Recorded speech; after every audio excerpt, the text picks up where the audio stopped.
오늘 우리에게 주신 하나님의 말씀은 요나서 3장 9절에서 10절 말씀입니다. 누가 알겠느냐? 하나님께서 마음을 바꾸셔서 자비하심으로 그분의 무서운 진노를 누그러뜨리셔서 우리가 멸망하지 않을지 모른다.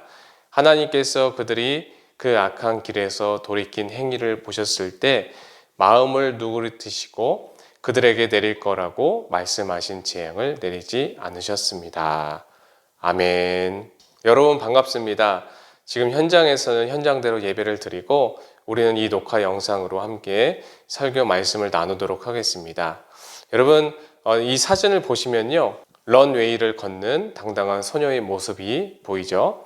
일본에서 모델로 활동하고 있는 19살 아마네라고 하는 그런 소녀입니다. 초등학교 6학년 때 희귀 질병을 알아서 중학교 때 다리 절단을 하게 되는 그런 큰 수술을 하게 되었다고 해요. 그런데 정말 그러한 상을 만났을 때 낙심할 수도 있고 좌절할 수도 있지요.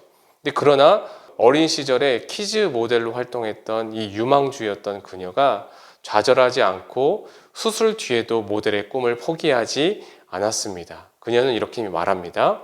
두 다리가 멀쩡한 모델만이 할 수 있는 것이 아니다. 이렇게 이야기를 합니다. 두렵고 어려운 순간에 받아들이는 용기를 가지고 당당하게 살아가는 아마네, 정말 리스펙하지 않습니까? 반면 오늘 성경에 보면은 사명을 받아들이지 못하고 도망치는 사람이 나옵니다. 그 사람은 누구일까요? 바로 선지자 요나의 이야기입니다. 요나는 하나님의 부르심을 받았습니다.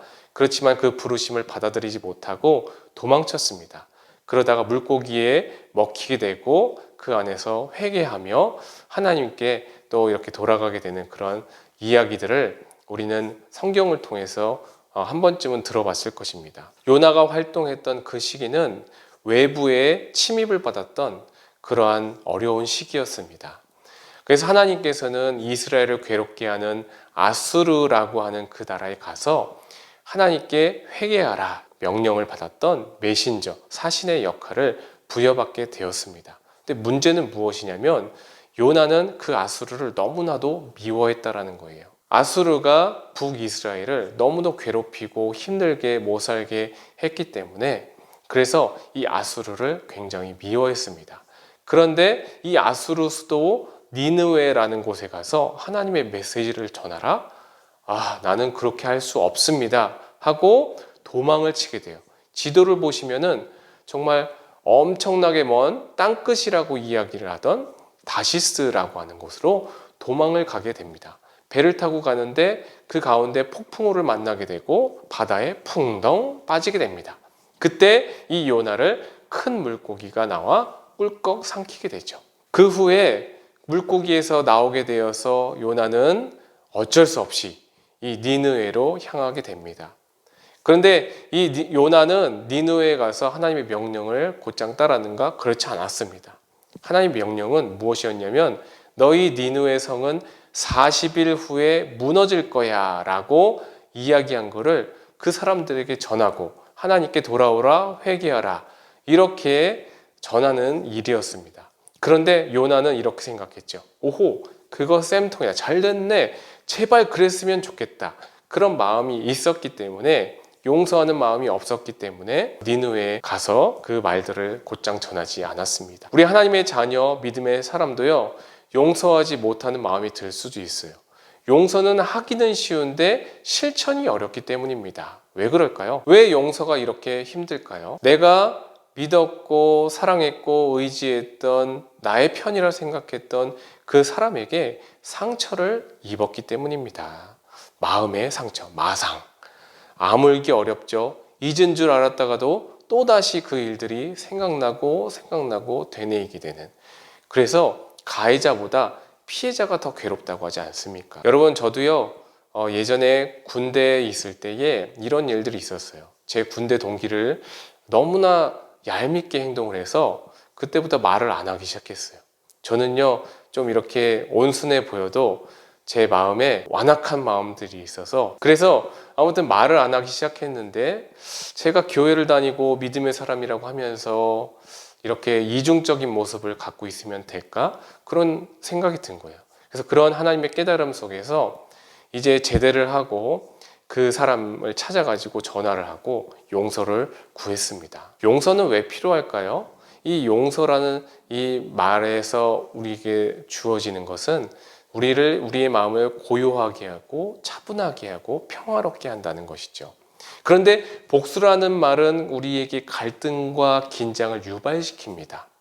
그래서 레위기 19장 18절 말씀에 이런 말씀이 있습니다. 너는 내 형제에게 복수하거나 원한의 마음을 품지 마라. 다만 너는 내 이웃을 내 자신처럼 사랑하여라. 나는 여호와다.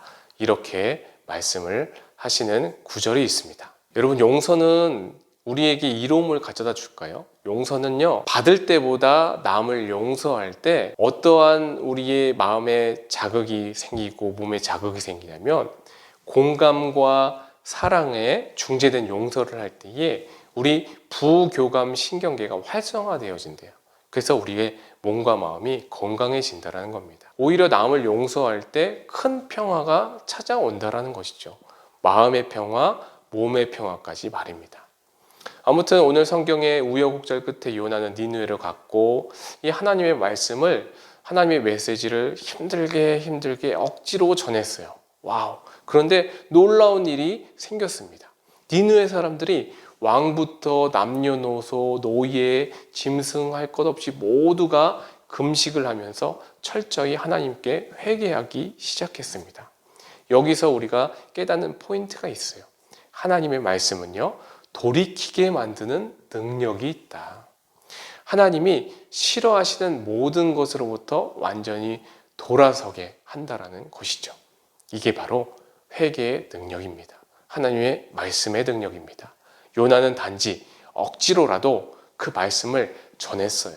전했을 뿐인데, 그러나 그 가운데 일하시는 분은 우리 하나님이셨다라는 것입니다. 요나가 보기에 잘한 것도 없어 보이는 아수르, 니느웨 백성들이 하나님의 말씀을 듣고 변화되고 돌이키고 회개했다라는 사실입니다. 이 오늘 우리가 배운 이 말씀 가운데, 들은 말씀 가운데 용서, 사랑은요, 우리의 마음을 돌이키게 하는 그러한 힘이 있다는 사실을 여러분 모두가 기억하시고, 우리 주변에 나를 힘들게 하는 사람들을 먼저 용서할 수 있는 그런 하나님의 사랑의 마음을 품고 살아갈 수 있기를 주님의 이름으로 축원합니다. 기도하겠습니다. 사랑 많으신 하나님 아버지, 감사합니다. 하나님께서 주신 귀한 우리 친구들의 삶 가운데 아버지, 그 삶 속에서 용서하는 삶, 사랑으로 품어주는 삶으로 살아갈 수 있도록 인도하여 주시옵소서. 하나님, 코로나로 인해서 지금 비대면으로 예배를 드립니다. 그 가운데 우리 1학년 친구들 현장에 와서 예배를 드리게 하심에 감사합니다. 아버지, 그렇지만 아직 마음이 놓여지지 못하여서 예배를 온라인으로 드리고 있는 친구들도 있습니다. 우리 친구들의 마음 가운데 하나님의 마음을 심어주시고, 또한 다음 주에 오게 될 2학년 친구들도 안전하게 예배를 드리고 함께 예배를 나눌 수 있는 그러한 시간들이 되어질 수 있도록 인도하여 주시옵소서.